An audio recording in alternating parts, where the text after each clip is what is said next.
Oke, apakah kelihatan? Kelihatan ya? Udah, Pak. Oke. Alright. Lanjut aja ya. Jadi 10 faktor dari membuat kita ingin membuat bisnis kita sukses kan itu ya. Oke. Nah, langsung aja. Di sini ada 10 seperti yang terlihat di layar monitor kalian. Yang pertama adalah bisnis konsep. Jadi konsep bisnisnya harus benar. Nanti akan saya jelaskan satu persatu ya. Kemudian pemahaman mengenai pasar atau bahasa Inggrisnya market understanding ya. Kalian paham nggak pasarnya ya. Kemudian yang ketiga adalah kesehatan dari industri dan tren di industri kalian seperti apa. Jadi masing-masing kan punya ide bisnis sendiri. Nah itu wilayah jenis perusahaannya yang kita namakan wilayah jenis perusahaan yang sama gitu ya, yang kita klasifikasikan menjadi industri gitu ya. Ya kalau industri apa nama e-learning ya e-learning, industri apa ya aplikasi buat ini ya kesehatan ya, industri aplikasi buat kesehatan, industri apa namanya yang buat mainan ya buat mainan dan seterusnya gitu ya. Kemudian fokus bisnis, jadi bisnis itu harus fokus ya, jadi tidak kemana-mana dia ya, tidak apa namanya tidak keluar jalur gitu, intinya gitulah ya, jadi harus fokus. Nanti akan saya jelaskan. Kemudian capable management, capable itu artinya mampu ya. Jadi pengelolanya yang menjalankan bisnis kalian itu, pimpinan-pimpinannya harus mumpuni, harus mampu gitu ya. Kemudian harus bisa attract employees, ya harus bisa, kan tentu namanya bisnis tentu nggak hanya kecil saja gitu ya. Kalau nggak tertarik nanti investor, tapi bisa berkembang kan ya, intinya seperti itu ya. Jadi gimana caranya supaya calon karyawan itu tertarik kerja di kalian gitu. Nah itu gampang-gampang susah, terutama bagi startup ya. Alah masih mulai aja mau masuk kerja di situ, entar nggak dibayar lagi gitu. Jadi ada calon-calon karyawan ada yang berpikir seperti itu gitu. Kemudian ada lagi kendali finansial, kendali keuangan ya. Jadi benar-benar dari awal itu harus disiplin ya. Biar uang kecil, uang besar nggak ada urusan, itu tercatat semuanya, dikendalikan ya. Ya makin kita makin tidak disiplin itu makin berantakan, makin kita nggak tahu situasi keuangan perusahaan. Nanti saya akan jelaskan. Kemudian yang berikutnya itu kita harus bisa antisipasi dan beradaptasi. Jadi kayak bunglon nih, ya, tempatnya hijau kita ya beradaptasi ya. Kalau ini kan ilustrasi aja ya, analogi apa situasinya merah ya kita ikut gitu ya. Situasinya seperti ini kuning kita ikut. Jadi kita bisa beradaptasi gitu ya. Penting ya. Kemudian nanti yang akan ada di tugas kalian, tugas kelompok ya, seperti biasa, setiap pertemuan kan ada terbagi dua ya, saya menjelaskan, kemudian ada tugas kelompok gitu ya. Di sini nanti, values and integrity. Nilai-nilai, nilai-nilai perusahaan kalian, ya nanti akan saya jelaskan. Kemudian, karena sekarang zamannya digital, ya gampang sekali itu berseliweran informasi yang kita bisa digitalkan itu sedetik, hanya hitungan sepersekian detik itu bisa dinikmati oleh apa namanya orang global, artinya di Amerika kayak di Inggris kayak ya seperti itu, karena digital internet itu membuat apa namanya peluang-peluang seperti itu, jadi bisa ada global opportunities, peluang-peluang global ya internasional ya, jadi nggak hanya bisa di Indonesia atau di Jakarta gitu ya, tapi juga bisa jauh gitu ya. Kalau dulu nggak bisa karena nggak ada internet gitu ya. Oke, nah ini dia ya konsep bisnis ya. Konsep bisnis itu tentu something form in mind ya, secara sederhana artinya itu. Yang kita pikirkan apa gitu. Ya tentu kita kaitkan yang sekarang ini konteksnya bisnis gitu, ya nggak semuanya. Jadi yang terbentuk dalam pikiran kita mengenai bisnis gitu kan. Nah biasanya ide bisnis tersebut ya inspirasinya bisa dari karena ada pengaruh dari pekerjaan kita sebelumnya gitu ya, kita nggak puas, ada ide bisnis nih peluang nih gitu ya, atau bisa juga dari pendidikan kita ya, kita ingin memanfaatkan dari pendidikan yang kita dapatkan ya, gue udah dapat pendidikan ini ya, training ini mau buat bisnis aja gitu kan. Atau bisa juga dari hobi, dari bakat, talent, atau bisa dari minat-minat yang lain gitu. Itu bisa ya. Ide itu muncul, peluang ide bisnis ya. Kemudian bisa juga gara-gara kita ngobrol sama orang, interaksi ya, interaksi dengan orang lain, interaction with other people ya. Kemudian kita juga bisa dari mengenal dari kebutuhan yang tidak terjawab gitu ya sebelumnya, sehingga memunculkan peluang pasar ya gitu ya. Saya mungkin saya udah cerita ya di sini apa di kelas lain saya lupa. Kayak suatu saya buat bisnis di Australia waktu saya tinggal di sana ya, karena itu ada suatu peluang ya yang belum banyak ya, belum banyak ada gitu, padahal itu dibutuhkan. Nah itu bisa juga dari situ gitu. Nanti unsur-unsur supaya bisa sukses itu biasanya something new, sesuatu yang baru. Yang baru itu bukan harus baru semuanya ya. Baru cara delivery-nya, baru cara marketingnya, baru cara apa namanya sistem di dalamnya, baru cara. Jadi tidak harus semuanya baru gitu. Ya, yang lain sama, 90% dari bisnis kita sama yang lain, tapi 1%-nya beda. Nah itu bisa itu baru. Ya, yang penting Mbak. Kemudian something better ya. Bisa juga sesuatu yang lebih baik ya, lebih baik dari yang lain. Udah ada, udah. Cuma kita bisa membuat lebih baik misalnya seperti itu. Jadi something better. Kemudian bisa juga a new or underserved market. Nah ini klasifikasi saya nih di Australia yang bisa itu. Jadi bangsa pasar yang belum ada supply-nya gitu ya. Tapi dibutuhkan ya, underserved market gitu ya. Kemudian new delivery system ya, sistem hanya delivery-nya aja buat apa namanya supaya delivery-nya lebih cepat ya, lebih akurat dan seterusnya ya. Mengenai delivery itu aja udah bisa membuat salah satu unsur ya bisnis konsep itu sukses. Di situ bisnis konsep ya saya singkat di sini. Atau kita hanya mengintegrasikannya aja gitu. Tadinya terpisah-pisah kita bisa integrasikan, apalagi kita orang sistem informasi gitu ya, cocok sekali. Ya, itu juga salah satu unsur ya. Walaupun semua sama, bisnis ininya sama, produknya atau jasanya sama, tapi kita bisa mengintegrasikan gitu semua sistem ya. Akhirnya itulah menjadi satu unsur yang buat konsep bisnis kita bisa sukses ya. Intinya di sini adalah meeting needs is the basis of all business. Jadi apapun ya pemicu timbulnya ide dan unsur apapun yang kita bisa buat sehingga bisnis konsepnya sukses. Yang jelas dia harus meeting misalnya kebutuhan itu terpenuhi ya. Kebutuhan pangsa pasar kita, calon customer, calon klien itu terpenuhi.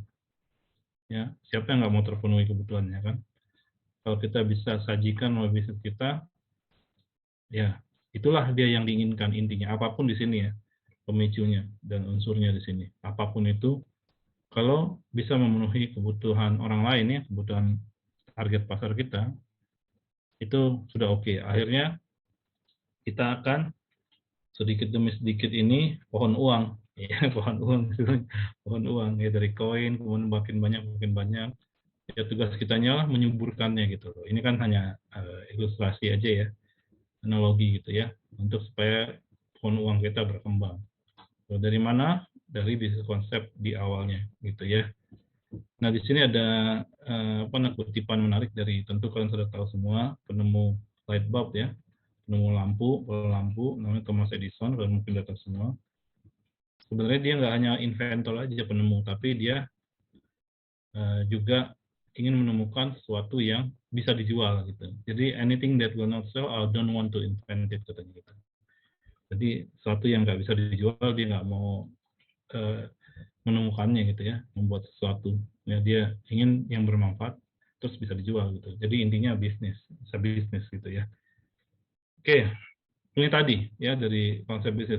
Balik lagi ke masing-masing dari ide bisnis kalian ya. Kan ini udah ketiga ya. Minggu pertama kalian udah sepakat buat ide bisnis tertentu, kemudian minggu kedua kalian buat analisa pasar gitu kan. Kemudian yang sekarang ini kalian lihat dari 10 faktor ini faktor pertama kan. Kira-kira saya udah tepat belum gitu ya. Kemudian yang kedua, nah ini pemahaman pasar, ya. Pemahaman pasar. Ada yang berusaha masuk nggak? Nggak ada ya.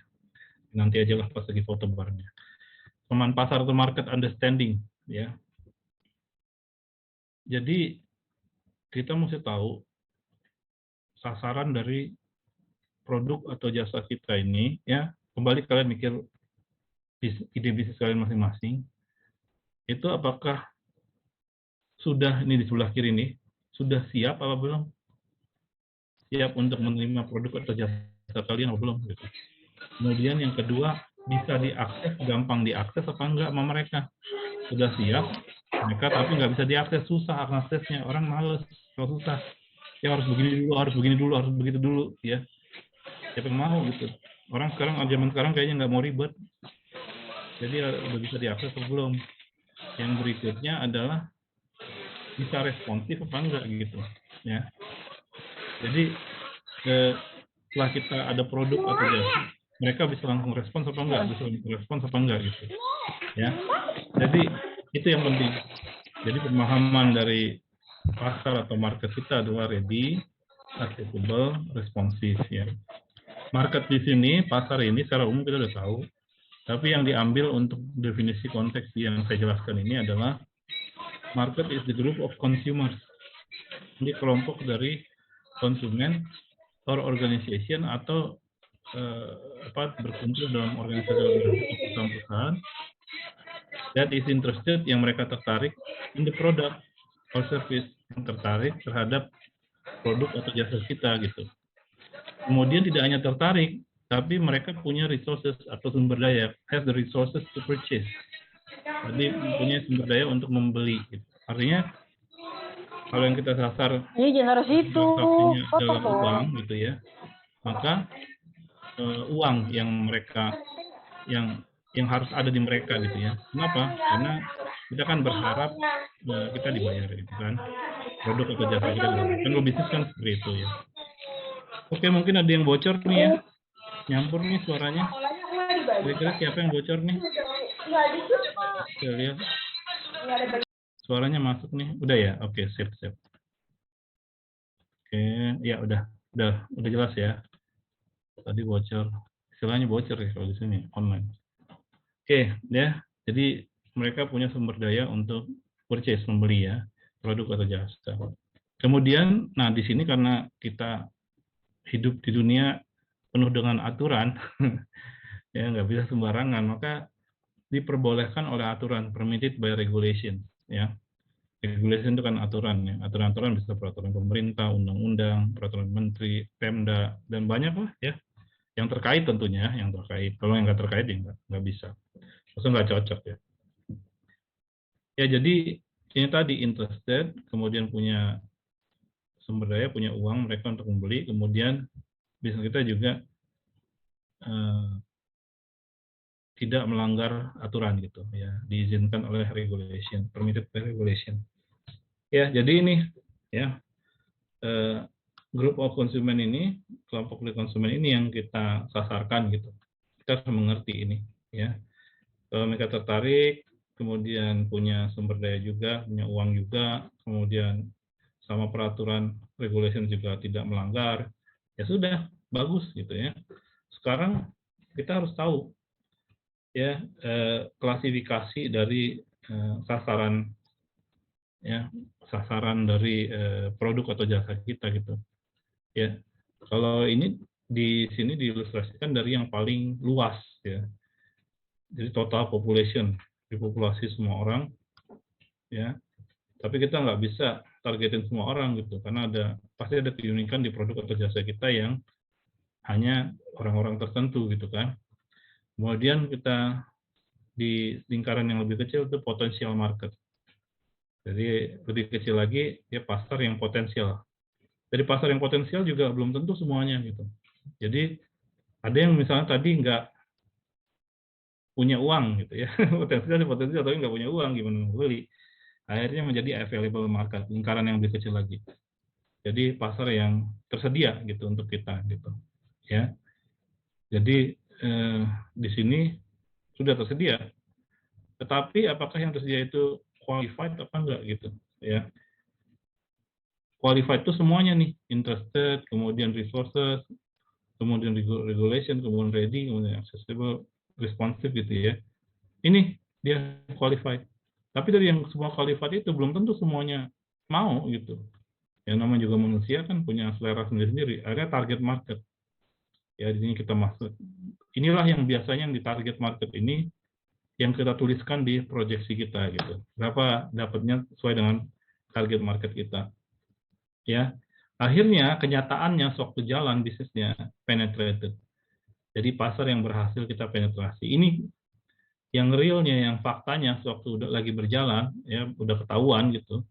Ini dia ketahuannya di sini penetrated. Berapa banyak yang pasar yang kita targetkan kita bisa penetrasi. Ya tentu lingkarannya lebih kecil lagi, nggak semuanya. Emang itu kenyataan di lapangan seperti itu gitu. Ya. Jadi jangan sedih, udah usaha targetnya 100 orang yang dapat cuma 20 orang gitu. Tapi emang gitu kenyataannya. Ya emang yang kadang yang didapatkan biasanya lebih kecil dari yang diusahakan gitu. Jarang yang lebih besar gitu ya. Jadi kita usaha 100 orang, dapat 100 orang, yang dapat cuma 20. Emang benar kayak gitu. Makanya orang marketing tuh harus tahan banting ya. Orang sales itu biasanya. Jadi orang nggak mau, iya makasih Pak. Nggak mau, iya makasih Pak. Nggak mau, iya makasih Pak. Tetapi tetap harus senyum aja sampai orang ke 100 gitu. Siapa tahu 80 orang pertama nolak, tapi 20 orang yang terakhir nerima semua gitu kan. Jadi makanya yang itu yang penetrated market ya. Nah, kalau kita bagi menjadi segmentasi ya, pembagian pasar ini yang sering kalau misal di bisnis plan market segmennya dibagi demografik gitu kan. Bisa geografik, bisa psikografik ya. Secara demografik biasanya dibagi pasarnya itu berdasarkan umur ya. Sasaran kita misalnya umurnya hanya untuk remaja 13 sampai 19 tahun gitu. Misalnya ada yang produk atau jasa seperti itu, ya itu berdasarkan demografi, berdasarkan umur nama. Ini penamaan aja ya, market segmentasi namanya, segmentasi pasar. Kemudian bisa juga berdasarkan gender ya. Khusus buat cewek gitu ya. Misalnya jualan jilbab buat cowok juga nggak mungkin kan. Misalnya seperti itu ya. Atau yang khusus buat laki-laki gitu. Atau berdasarkan etnik ya. Misalnya lebih jualannya ke suku Jawa karena jualan belangkon gitu misalnya. Itu kan berdasarkan etnik. Ya nggak apa-apa. Memang kenyataannya seperti itu. Kemudian kita bisa bagi juga berdasarkan geografis ya. Geografis itu tentu area ya, bisa berdasarkan kode pos, bisa berdasarkan kota, bisa berdasarkan area kabupaten, provinsi, ya atau negara ya, atau benua ya, terserah lah pokoknya secara geografis gitu ya. Nah ini kita bisa klasifikasikan seperti ini. Bisa secara psikografik ya. Psikografik itu lebih kata psycho itu psikologis ya, psychologis gitu, psychologis gitu ya, psikologis. Jadi grafik itu kan gambaran ya, gambaran psikologis. Jadi biasanya kalau yang di sini di pemahaman konteks di market understanding ini biasanya lifestyle ya.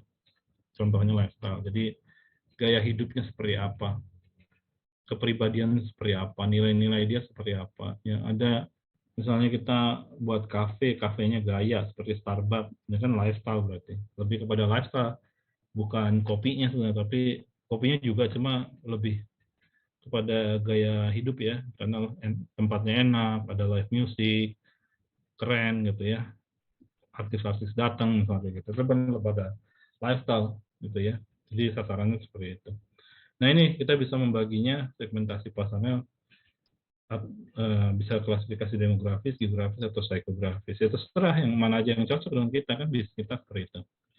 Nah setelah kita misalnya udah berjalan nih ya, berjalan setahun, kita tahu nih penetrated marketnya sebesar apa gitu ya. Misalnya ya, contohnya setahun. Kita kan penetrated market ini, pasar yang terpenetrasi ini kita tahu kalau misalnya sudah berjalan. Kalau belum berjalan ya enggak. Belum tahu penetrated marketnya. Yang tahunnya yang kita rencanakan yaitu target market kan gitu. Penetratednya belum tahu. Nah, dari misalnya setahun ya, kita udah jalan setahun, kita tahu nih udah berapa banyak gitu ya yang kita bisa penetrasi, berapa banyak orang gitu ya, berapa banyak user ya, pengguna atau apapun lah namanya, customer, konsumen atau segala macam. Nah itu kita setelah setahun kita assess adequacy-nya cukup enggak ya, cukup nggak bawa pasar ini gitu, ya. Demand, keinginan dari pasar ini kan kita bisa tahu dari penetrasi pasar.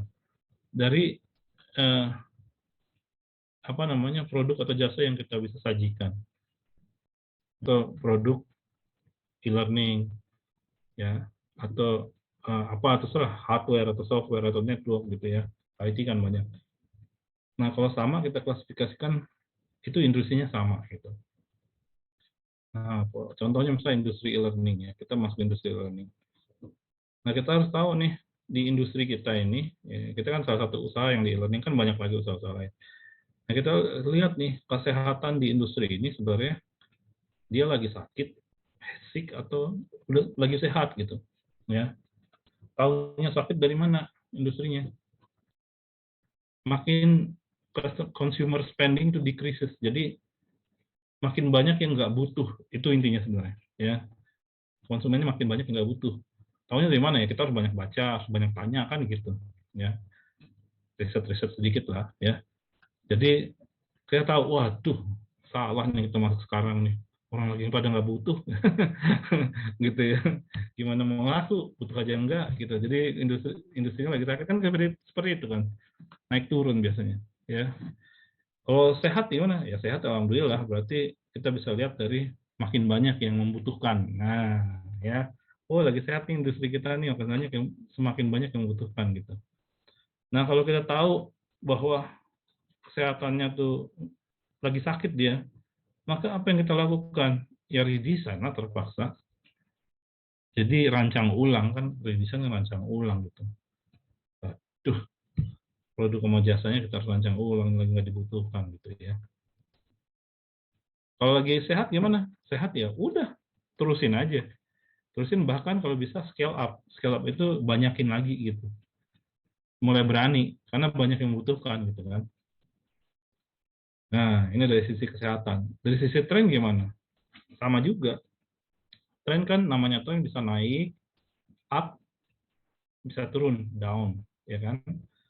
Nah, kalau trennya lagi turun gimana? Berarti revenue atau profit dari perusahaan-perusahaan yang sejenis sama seperti kita, misalnya e-learning itu, lagi pada turun semuanya. Nah, itu berarti lagi down tuh. Nah, kalau lagi down gimana ya? Terpaksa rancang ulang lah.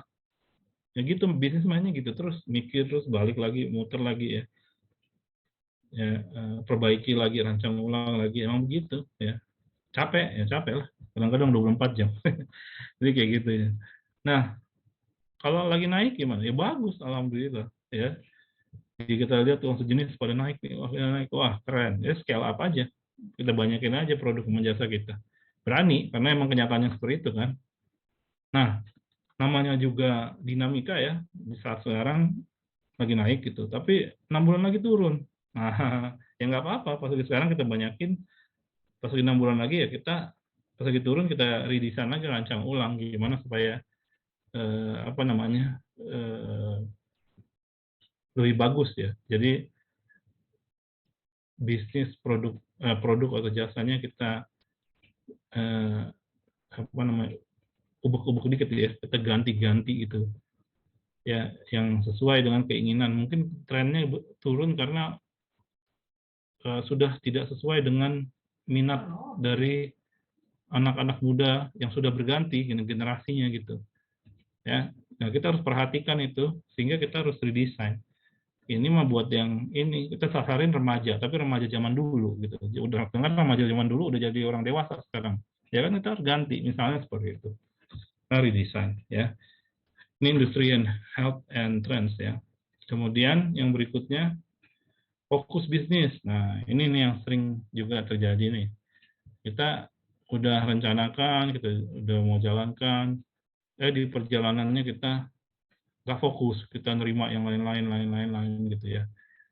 Jadi kita nggak punya karakter jadinya usahanya ya, central karakter of the firm, karena nggak fokus gitu. Apa aja kita iniin, artinya kita bukan ngembangin bisnis berarti ya, ngembangin uang ya uang, tapi dari macam-macam gitu. Kalau kita mengembangin bisnisnya yang kita kembangkan usahanya ya, tentu kita harus fokus ya. Nah, untuk fokus itu kita harus ada diferensiasi. Artinya untuk perusahaan sama-sama yang sejenis itu kita harus ada perbedaannya dengan perusahaan yang sejenis itu, walaupun perusahaan sejenis gitu, ya. Misalnya kita bisa buat jeans nih, ya. Ini contoh aja tentunya banyak ini. Jadi jeans ya, jeans itu bisa kita buat anak muda seperti ini nih, ya. Jeans belel yang dipakai celana panjang seperti ini, ya. Sobek-sobek kalau bisa gitu ya. Pokoknya keren lah, ya. Kalau emang sasaran kita ke situ ya kita harus konsisten, fokus ke situ. Jadi kita branding kita nanti di sini gitu. Branding kita terbangun dari konsistensi yang kita lakukan gitu. Atau kita ingin fokus ke buat mekanik-mekanik ini yang bekerja nih. Ya mekanik-mekanik kan pakai jeans juga cuma buat lebih kepada overall kan seperti itu ya.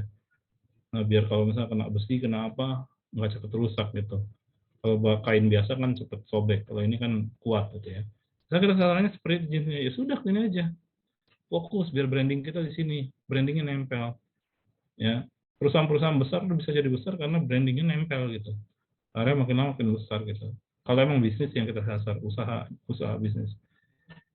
Ya. Nah, contoh yang ini kiri sebelah kiri ini. Contoh juga contoh lainnya ya. Misalnya kita bisnis restoran gitu ya, makanan restoran.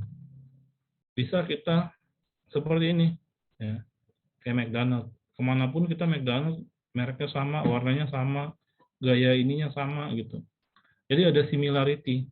Karena brandingnya similaritas kesamaan ya dimanapun kita berada, mau di Rusia kayak mau di Arab kayak Arab Saudi, mau di Jepang ya, mau di Indonesia, mau di Paris, Prancis, mau di Italia, mau dimanapun Australia itu sama ya sama semua kayak gitu. Jadi brandingnya kuat. Atau kita mau yang lebih ke bukan cepat saji, ini kan fast food ya cepat saji, lebih kepada restoran yang bukan cepat saji ya. Jadi ada pelayannya, terus ordernya bukan di counter, tapi pelayannya datang, atau yang seperti itu. Brandingnya harus jelas kita buat gitu, ya. Oke, ini fokusnya seperti itu. Jadi kita harus fokus ya.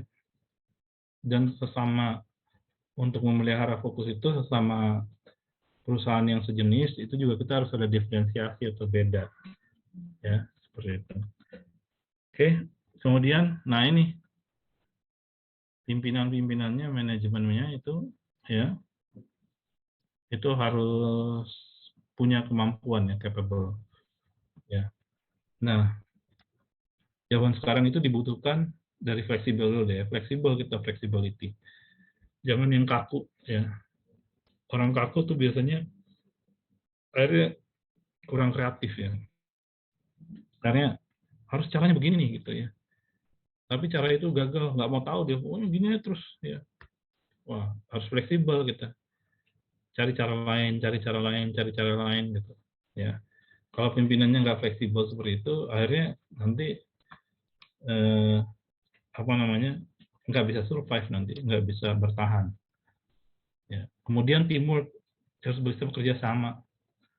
Kadang-kadang lawannya kerja sama kan teamwork kerjanya bisa sendiri doang gitu. Kalau dalam bisnis sepertinya nggak bisa kayak gitu ya. Nah, jadi orang-orang yang di dalam perusahaan kita tuh harus bisa kerja sama gitu. Nggak bisa sendiri-sendiri ya. Kalau kita perusahaan kita mau besar ya. Kemudian harus realistik ya, realistik. Dekat dengan kenyataan gitu. Ya, jangan banyak berteori. Makanya nggak banyak misalnya dosen jago teori kewirausahaan misalnya, tetapi dalam kenyataan prakteknya dia nggak jago gitu karena terlalu banyak teori. Jadi harus realistik lihat kenyataan di lapangan gitu. Ini penting dalam bisnis. Kemudian pengalaman, yang makin kita menimbun pengalaman, yang makin bagus. Itu aja sebenarnya. Ya, jadi kalau keempat ini kita ada, ya nanti pengalaman di ininya lebih mantap gitu, ya di usaha kita atau bisnis atau perusahaan kita. Kemudian kita juga harus bisa membuat karyawan tertarik kerja di kita, gitu. Ya, ini ada beberapa nih, ya, beberapa cara. Ya, yang pertama ini motivasi. Ya, kita bisa nggak memotivasi untuk bekerja di kita. Ya. Oh, pertama ini dulu, menemukan, find. Ya, karena sekarang udah ada LinkedIn, udah ada yang online. Kita bisa taruh di situ, ratusan orang ngelamar itu bisa gitu. Jadi sekarang udah nggak begitu sulit lagi dibanding dulu ya, sebelum ada internet. Kemudian attract. Nah, ini kita harus membuat semenarik mungkin. Nanti saya jelaskan ini dalam nih, roda di dalam ini. Ya, supaya menarik, supaya orang mau kerja di kita. Kemudian setelah kerja di kita harus memotivasi biar dia mau kerja keras gitu kan. Setelah itu kita mempertahankan, terutama yang bagus-bagus, kayak yang bagus-bagus kita pertahankan gitu. Ya gimana caranya? Ya, kita cocokkan dengan motivasi, passion, sama talent, sama interest MBTI. Jadi motivation, passion, talent, sama interest mereka gitu. Kalau pas mereka biasanya kerja keras walaupun gajinya kecil, lebih kecil dari pesaing kita misal. Tapi cocok nih, kerjanya cocok. Ya, biasanya orang-orang yang bilang, nanti uang juga ngikutin, yang penting cocok dulu lah gitu kan. Ini udah enak nih gitu. Ya uangnya dikit ya, tapi yang penting mah udah pas dulu misalnya kayak gitu. Ya, tapi itu aja kurang ya. MBTI yang sesuai. Kita juga di dalam perusahaan kita, sistem di dalam perusahaan kita harus mendukung ya formal sistemnya, strukturnya, struktur organisasinya. Jadi dia ada karir, dia bisa naik gitu. Kemudian standar operating prosedurnya jelas, prosedur kerjanya jelas, jangan semuanya dikerjakan gitu. Ada bagian-bagiannya, aturan-aturannya juga jelas. Jadi ada sistem.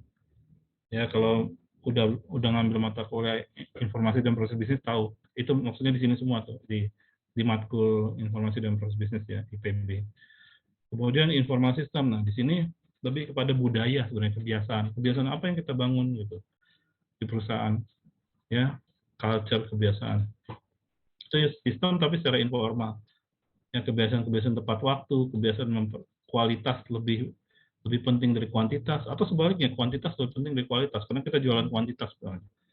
Jadi ini yang kita bangun gitu, kebiasaan-kebiasaan ini, kebiasaan kreatif ya. Jadi nggak stagnan, kita mentok, kita bisa cari cara lain gitu. Dan seterusnya ini kebiasaan-kebiasaannya. Kebiasaan-kebiasaan itu jadi budaya, itu yang dibangun. Kemudian pengalaman yang cocok gitu. Orang mau kerja tuh, kalau dia lihat pengalamannya cocok dan itu yang dia pas gitu ya, dia rasa pas, itu pasti mau, walaupun gajinya nggak sebesar di luar gitu, karena lebih cocok gitu. Ya, pengalamannya dia, jadi dia merasa mampu. Gitu. Orang kalau merasa mampu kerja tuh enak. Kalau nggak merasa mampu, aduh nggak enak tuh. Ya, walaupun gajinya tinggi sedikit, tapi biasanya dia keluar gitu, cari yang lebih cocok. Ya. Kemudian ini dari sisi perusahaan, training, ya ada training. Orang apalagi yang baru-baru lulus kuliah gitu kan, baru dapat sarjana, baru dapat ini, apalagi belum pernah magang gitu. Waduh bingung mau ngapain gitu kan. Nah kalau ada training dia akan terbantu. Oh begini tuh. Training itu khusus untuk supaya dia beradaptasi terhadap pekerjaan-pekerjaan spesifik di perusahaan gitu. Ya, wah cocok nih gitu ya. Nah inilah yang kita bisa lakukan gitu. Ya, tentu di formal sistem itu termasuk gaji ya di sini ya. Saya belum tulis ya. Jadi standar gaji itu juga harus ini. Kita nggak perlu yang paling tinggi, tapi kalau yang lain ada, itu orang tertarik sama kerjaan kita ya. Tapi kalau bisa lebih tinggi sih ya ini, tapi tergantung itu kan, kita minta sama investor, kan kita hitung-hitung nanti gaji orang berapa gitu kan, di total berapa banyak, kemudian berapa dalam per bulannya berapa, kan itu bisa ditotal secara matematis ya. Kalau investor bilang ini kemahalan banget nih, ya mau standar segitu pak, gitu. Cuma ini supaya orang lain bisa, yang bagus-bagus bisa kerja sama kita gitu kan. Oke, nah ini tadi sempat disinggung sedikit ya, financial control, kendali keuangan ya. Ini benar-benar harus dihitung dari awal. Itu harus, bahkan waktu kita buat proposal gitu ya, benar-benar dapat investor, kita udah disimpan tuh strukturnya segala macam, kita catetin gitu, pengeluaran buat parkir, pengeluaran buat ini, pengeluaran buat bensin, pengeluaran ini, terus pemasukan itu yang biasa-biasa aja dulu ya. Kalau belum mulai kan akuntansinya belum ada gitu, akuntannya belum ada. Nanti kalau udah mulai, carilah yang jago akuntansi, kita rekrut gitu ya, untuk benar-benar menjaga bookkeeping ya, jurnal keuangan, orang akuntansi, untuk supaya rapi gitu. Ya, jadi kita bisa mengelola uang, handle money, ada biaya-biaya kita bisa antisipasi karena kita udah bisa lihat, oh trennya begini tuh ya, banyak di sini ya ternyata ya, gitu kan, bisa antisipasi. Kemudian gambaran keuangan kita selalu tahu gitu ya. Kemudian ongoing basis, jadi terus-menerus itu. Ada pengeluaran mendadak, ada pemasukan tahu-tahu gitu ya, jadi banyak. Jadi kita bisa monitor ya, terus-menerus gitu. Continually improve ya, sama aja. Jadi diinformasikan secara continue ya, secara terus-menerus gitu. Right from the start. Jadi langsung dari awal aja ya. Kita hitung-hitungan ya. Kita catat, kita masukkan ke Excel kalau belum punya aplikasinya gitu kan, masukkan pengeluaran dari yang gede-gede sampai kecil-kecil, masukin aja. Emang capek sih jadi entry-entry-nya banyak, tapi itu pengaruh gitu ya. Kecil-kecil kalau dijumlahin banyak jadi banyak gitu ya. Kemudian smart decision, jadi ini ujung-ujungnya di sini. Jadi karena kita terinformasikan secara nyata, secara akurat itu mengenai kondisi situasi keuangan kita, karena kita mengambil keputusan yang tepat. Kita mau investasi di sini, oh kita ada uang nggak, ada uang nggak, ada uang nggak, gitu kan? Atau nanti ada uang nggak, atau gimana gitu kan? Ada butuh suntikan dana lagi dan seterusnya. Tahunya dari mana ya, dari posisi keuangan kita ini? Gitu. Ya ini sih cuma ya sleep better at night karena jelas semuanya gitu. Kemudian yang berikutnya adalah antisipasi dan adaptasi ya.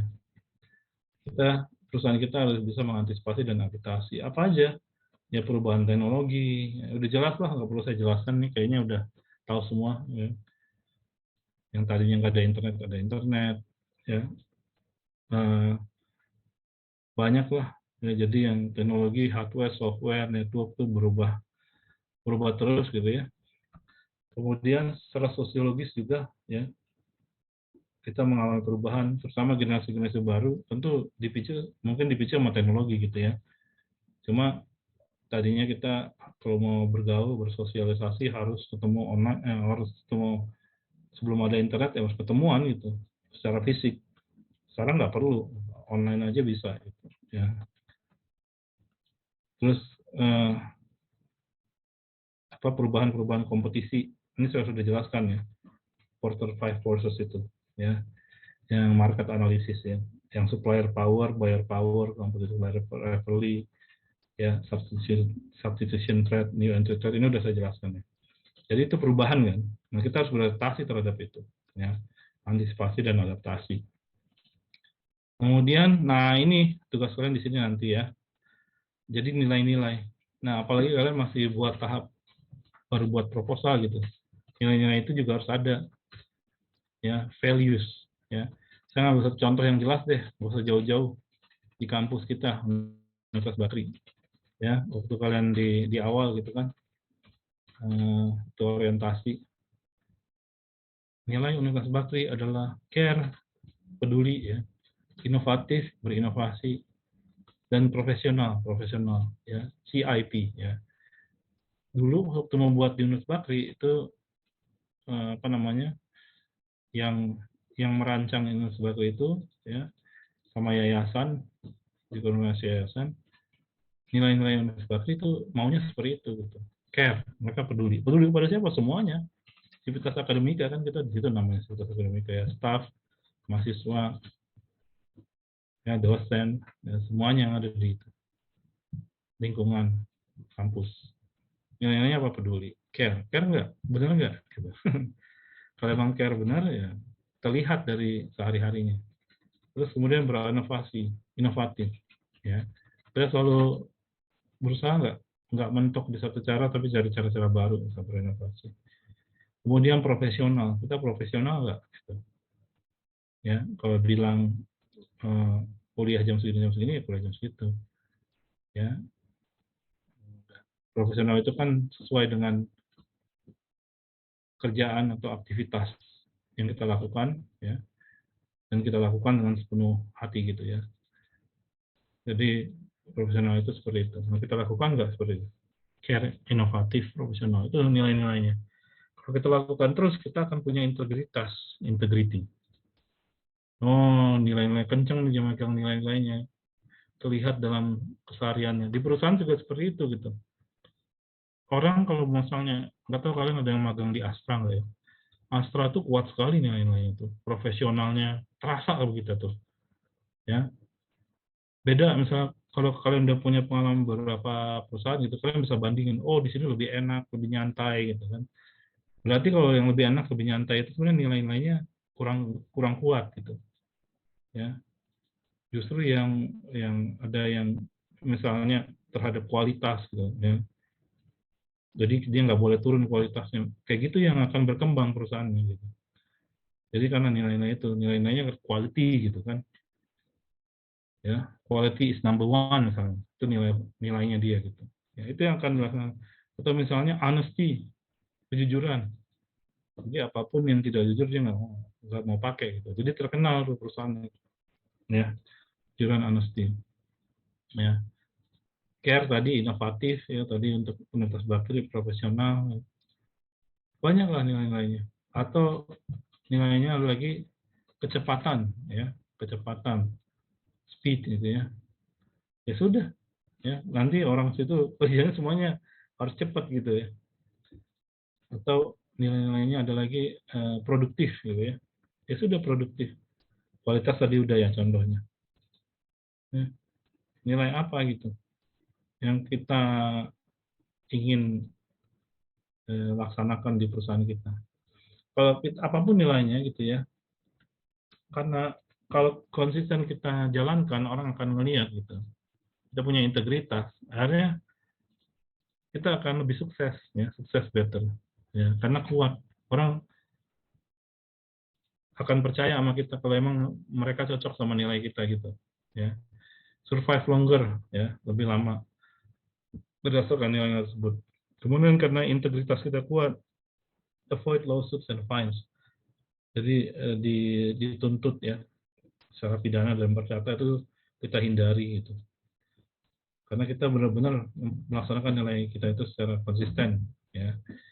A clear policy of honesty and fairness. Kalau misalnya ada nilai-nilainya kita ada jujur sama fair gitu ya, adil, ya sudah ya kebijakannya itu jelas gitu di peraturan perusahaan. Good reputasi kita, lagi-lagi ini tergantung konsisten kita lakukan, reputasi kita akan otomatis saja itu. Ya, otomatis reputasi kita akan terlihat seperti itu. Seperti nilai-nilai kita. Gitu. Kemudian sukses in attracting and retaining employees. Karena nilai-nilainya udah jelas, karyawan yang sesuai dengan nilai tersebut itu akan pasti mau melamar kita, perusahaan kita. Ya, dan kalau benar-benar jalan, kan dia pasti terus-menerus kerja di kita. Gitu. Ya.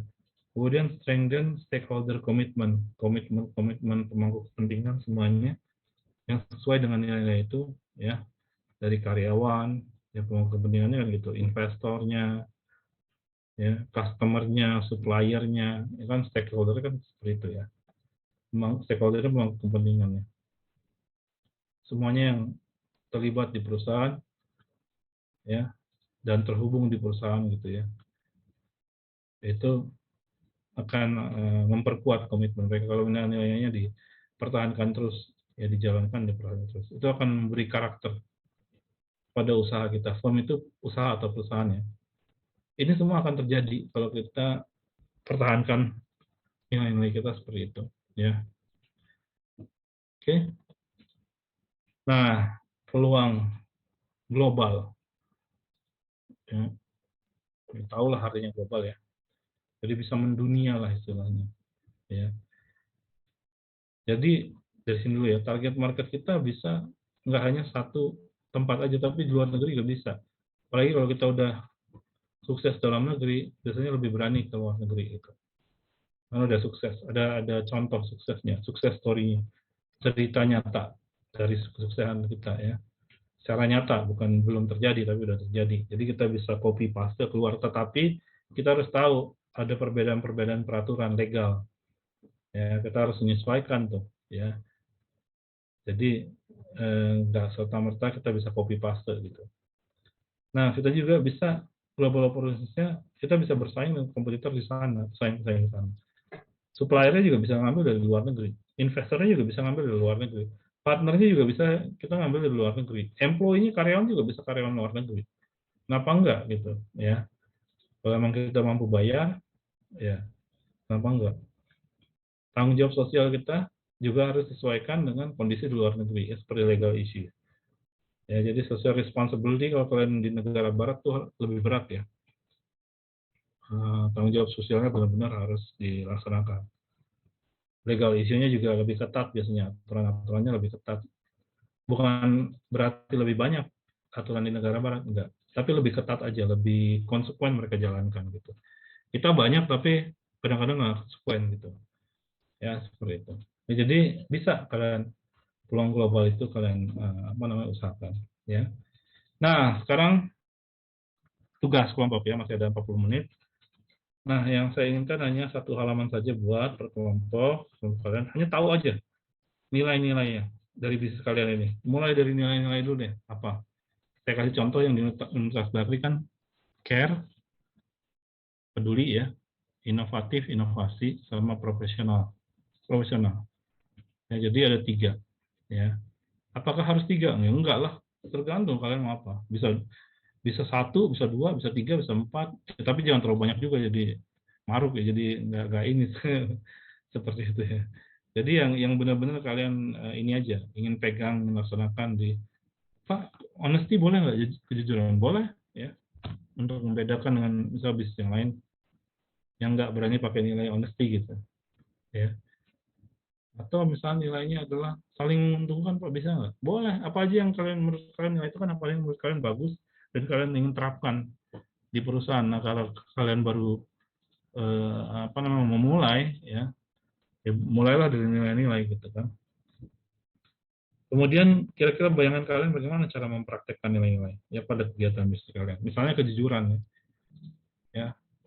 Kami akan mempraktekkannya di segala aktivitas bisnis, misalnya gitu ya, baik dalam pemasaran, operasional perusahaan maupun produksi gitu. Misalnya kayak gitu ya caranya. Terus contoh spesifiknya, kasih contoh spesifiknya. Misalnya dalam pemasaran gitu ya, kasih contoh spesifik. Misalnya dalam penjualan, salesperson, orang yang berjualan itu tidak boleh berbohong sedikit pun ya. Kalau misalnya fitur kalian misalnya cuma 2, ya kalian bilang 2, nggak mau membohong ya, melakukan kebohongan bilang 3, 4 supaya dapat klien, supaya dapat customer gitu. Jadi itu contoh spesifiknya. Ini kan kata-kata yang agak kasar aja ya, kalian bisa perhalus nanti sama kelompok kalian contohnya. Jadi itu nilai, bagaimana cara mempraktikkan, contoh spesifik, udah. Sehingga satu halaman aja, ngapain banyak-banyak ya, waktunya juga cuma dikit gitu kan sampai jam 2.40 ya, jadi belum ngobrolnya, belum kalau ada salah-salahnya. Jadi satu halaman aja ya secukupnya. Kemudian paling lama jam 2.40 ya. Seperti biasa, nah file dokumen udah tahu ya, ITBP kelompok 1, 2, 3 dan seterusnya. Kumpulkannya ke Big e-learning ya. Oke, ada pertanyaan sebelum kalian mengerjakan tugas bersama kelompok? Silahkan kalau ada pertanyaan.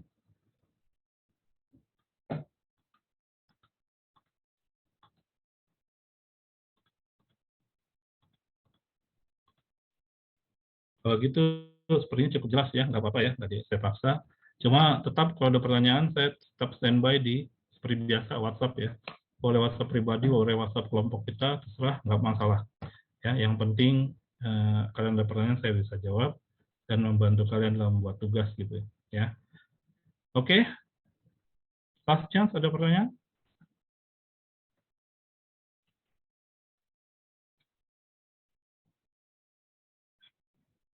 Oke, dengan demikian kita foto dulu ya, biar saya lepas kalian untuk membuat tugas bersama kelompok kalian.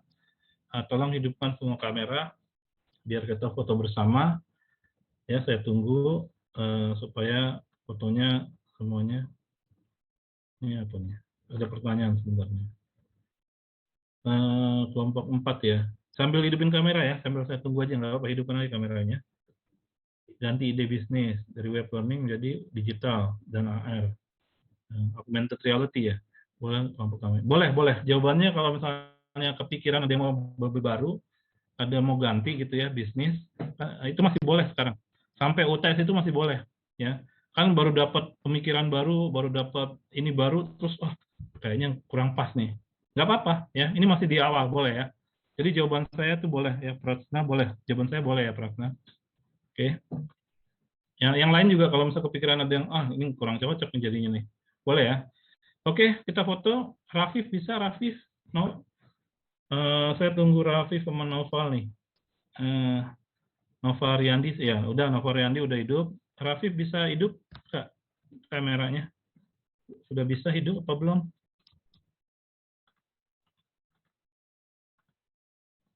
Oke, nggak apa-apa lah ya. Kita nggak usah ngabisin waktu.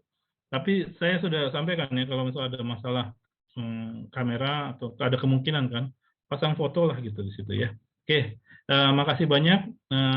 Saya akan switch ke WhatsApp, saya standby di WhatsApp kalau ada pertanyaan. Jadi perkuliahan belum selesai ya, karena masih buat tugas dan saya masih nunggu di WhatsApp kalau ada pertanyaan seperti itu. Sampai jam 2.40 kita selesai, kemudian kalian selesaikan tugasnya.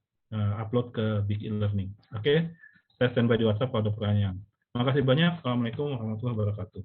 Thank you. Boleh live ya. Kumpul sama. Makasih, Pak. Terima kasih. Kumpul sama kelompoknya ya. Terima kasih.